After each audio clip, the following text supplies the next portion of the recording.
Not long after I got my very sweet dog Baruch, I was taking him one day for a walk on the Dry Creek Trail, which some of you maybe know, just off Baseline Road there. And as I was walking him, there was two women walking, each with their dog, and I heard one woman whisper to her friend, looking at my dog, saying, "That is an evil dog."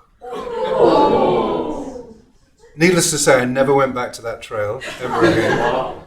And any of you who've spent any time with my dog Baruch knows that he is anything but evil. He has like a very, very sweet nature. However, on Thursday night, he did get into a pretty bad fight with my neighbor's dog, and is wearing a cone of shame right now around his head to protect his head wound. But I share this story not because I want oohs and ahs about Baruch, but just to say that the whole idea with an animal, and kal v'chomer, how much more so with a human being, that we can, because an animal may have capacity to do things that are not great, like all dogs do, and like all humans do, to write off a whole being as being evil is so absurd. And it really, I think, ties in very deeply with this parsha and with the whole idea of what teshuvah really is. Like I said earlier in the introduction to the Torah portion, that Rabbi Jonathan Sachs makes this very clear distinction between shame and guilt. And the idea that shame, cultures that really are about shame is about the whole person. You do something bad and it becomes about implicated in the whole being of that person. And they, in some communities, would be ostracized, or they'd even commit suicide, take their lives, or they'd even be, killed in some extreme cases because of the shame that they carry. Whereas a guilt culture, according to Rabbi Sachs anyway, is one where we have rituals that can alleviate. So I don't know what I need to make Baruch do. No, but we have rituals to. And I think about this in terms of the parsha, but I also think about it very much. Just before Michael asked me, when you were in Ukraine, did you go to Uman? Well, I did. I spent several days in Uman. I spent Shabbat in Uman. Uman is the place where Rabbi Nachman of Bratslav spent the last period of his life and is buried there. He was from Bratslav, which is a village just further along the Bug River, just about an hour away from Uman. But many of you will have heard that Uman was really pretty badly bombed by the Russians yesterday. Lots of people were killed in an apartment building. And as I heard that on the news, I was thinking back to my time in Uman and thinking that in honor of the victims and in honor of Uman and its history, I just wanted to share something that relates to this teaching from Rabbi Nachman of Bratslav from Uman. Uman, as many of you know, is a kind of a pilgrimage site, or has been a pilgrimage site, especially on Rosh Hashanah, because Rabbi Nachman, before he died, said, I'm always going to be with you after I leave this world, but especially on Rosh Hashanah, and he encouraged his Hasidim to come to Uman to celebrate Rosh Hashanah there, close to the place where he is buried. The tragedy of Uman is, of course, that it was one of the reasons that Rabbi Nachman decided to move there and take his followers there is because it was the site of a horrific Jewish massacre. And so there was this way in which Rabbi Nachman wanted to kind of redeem the sparks there. Those of you who don't know anything about Rabbi Nachman, I'm going to give you his whole history, but he was the great-grandson of the Baal Shem Tov, who's the founder of Hasidism. And when I was there in 2012, making a film about the life of the Baal Shem Tov, and we filmed quite a lot in the place of the burial site of Rabbi Nachman, and we interviewed some of his followers and various other things. Anyway, all that is a preamble to say, that Uman, this very important site in Eastern Europe for the Jewish people, is now caught up in this horrific war. And we think about our people and our ancestors who have been in that region. But also, more importantly, just to think about one of the things that I think is embodied in Rabbi Nachman's teaching about the whole idea of teshuvah and how it relates to this idea of not attaching an act to a person, but the act itself. And I think one of the things that I want to say we're in this period between Pesach and Shavuot where it's traditional to study passages from Pirkei Avot, and this week we will be studying this Shabbat afternoon we'll be studying the third chapter, and there is an incredibly important and very paradoxical teaching that Rabbi Nachman has a fantastic commentary on, and the teaching, which some of you know, and I love this because anyone who really, I think, has studied Judaism in any deep way knows that our tradition is full of paradox. But it's full of paradox because life is full of paradox. And so the Mishnah itself, the 15th Mishnah from chapter 3 of Pirkei Avot says, Hakol tzafui v'harashut netuna. Everything is foreseen and free will is given. Massive paradox, right? If everything is foreseen, how can free will be given? Uvatov ha'olam nidon v'hakol lefi rov hama'aseh. And so everything is foreseen, yet free will is given. The world is judged through goodness, and everything is according to the majority. Hakol lefi rov hama'aseh, according to the majority of the deeds that a person does. So we could talk for hours about the paradoxical nature of this notion, on the one hand, that everything is foreseen and yet free will is given, and especially in the context of a tradition that very much takes this idea of ritual to atone for sin. Like, if everything's foreseen, how can there be such a thing as sin? Or what does it mean to sin in a world where there was some force in the world that knew that we were going to do exactly that thing? I mean, it gets very complicated to think of those moral conundrums and those paradoxes. But what I want to just focus on in terms of Rabbi Nachman specifically, because he does talk, first of all, he says that the human mind is incapable of really understanding this paradox, and yet this paradox is really, really important. Understanding that relationship, he says, between predestination and free will is incredibly, incredibly important, but no human mind has the capacity to understand it. We can just wrestle with it. But he does say that freedom of choice exists only as long as the human intellect cannot grasp the paradox of divine foreknowledge and free choice.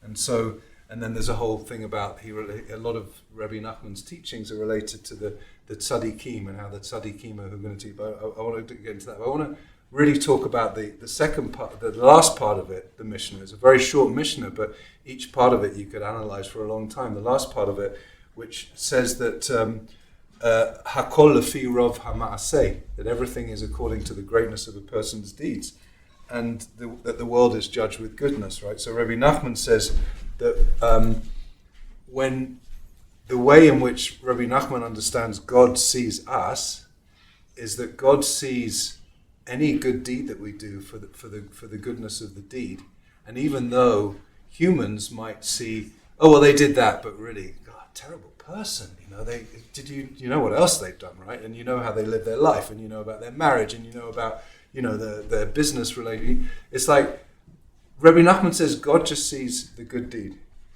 and then he extends that throughout his teachings to talk about this really important concept, which is he uses the Hebrew term nekudah tovah, and nekudah tovah means literally just a good point. Nekudah is a point, a speck of tovah, a speck of goodness. And Rabbi Nachman says that every single human being has a nekudah tovah inside them, a speck of goodness. So that the work of teshuvah, according to Rabbi Nachman, and we see the rituals of teshuvah in the parsha that we read, right? With the goats, with the sacrifices, with the confessing of the sin, the sending off the goat, all of that. But from the Rambam on, a lot of our commentators say, we had that sacrificial system, but now we have this amazing process of teshuvah, of return. And so Rabbi Nachman says that the essence of teshuvah, and it's such a powerful teaching, is that when we are feeling any kind of resentment, anger, pain, frustration about another person because of something they've done to us, the work is to really look and look and look and look and find that nekudah tovah, find that good point in that person. And he says, eventually, if you really find that good point in that person, eventually that point will grow from a tiny speck to a much bigger until it embraces the whole person. And then even if they've been someone who's done an action which may have really hurt you, you actually see the wholeness of the person in the light of the Nekudat Tovah. And then, says Rabbi Nachman, and the really hard piece of the work is then to turn that to yourself. Because we, and again going back to this distinction between guilt and shame, many of us carry a lot of shame. We inherit a lot of shame. We feel a lot of shame in different parts of our lives. And when we feel that shame, it's like, even if we know that we do good things in the world, shame is this capacity that I think all humans have to actually say, yeah, maybe I do a good thing every now and then, but like fundamentally, I'm just not a good person. I'm just not. And like we can get caught up in that. I get caught up in that sometimes. I know some of you get caught up in that sometimes. And it's like the Nikudat Tovah principle is, if you look at that, you find that spot in yourself that is just completely and beautifully and purely good. You focus on that point, and eventually you embrace yourself as being someone who is a good person.